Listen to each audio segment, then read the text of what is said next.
Hello everyone, this is Outlandish from B.o.P Gaming, and yeah, I got some issues I definitely want to talk about because it seems like lately things are coming back to do with microtransactions. As you know, or people see me in my podcast or know me in real life, I'm not a fan of microtransactions at all. And with of course the reset with the Gran Turismo 7 having their microtransaction, specific with specific cars, and then of course the Chocobo GP with their microtransactions and getting different courses, different characters using Mithril and all that, and grinding it up. It's just bringing me back to Battlefront.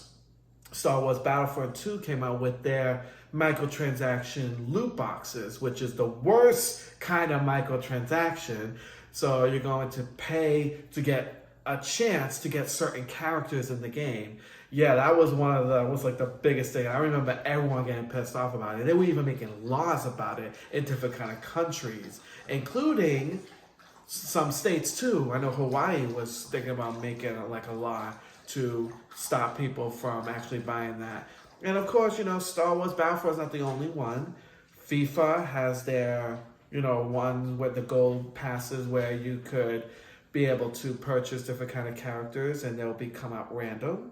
And of course you have to purchase that. The Pokemon Unite, that's an example of one where every single detail, yes, you can play the game for free, but like costumes, Pokemon, all that, you have to pay. And it's not just little payments, they're like exorbitant amount of money. It's like a little hat could cost like $10.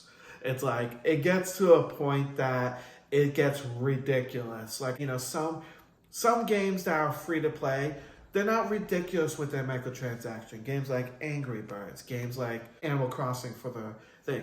Not too egregious with how they handle things. And even some, I guess what you would call gacha games, which is another one where people pay random to be able to get different kind of characters for different games. Fate Grand Order is one example of that.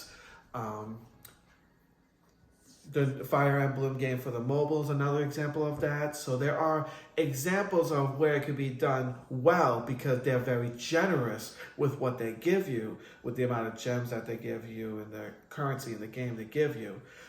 Things like that. But then, of course, you have things like the Chocobo GP where they're not generous, where they're very greedy with what they give you. So they're forcing you to grind or they're forcing you to pay in order to think. And I don't like when I have to pay for microtransactions on a game I paid full price for. That is one of the biggest situations that I do not like at all when it comes to microtransactions.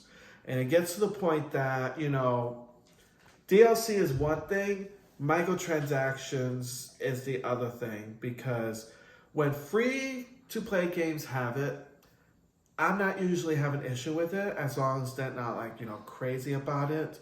Fortnite is another example of a game that's, has microtransactions, stuff like that, but it's not too crazy, and most of it is cosmetic. Things also, Overwatch, another cosmetic thing. If you focus on the cosmetics, not an issue. But if you have different kind of characters hidden behind it or stuff that makes the game longer or actually does something with the game, then we have issues. And that's when it starts getting too ridiculous. I would also like to see your opinions on this topic. Comment down below. I want to see everything, good, bad, whatever. I want you to talk about it. Hit like, hit subscribe, hit the bell. And I'll talk to you guys later.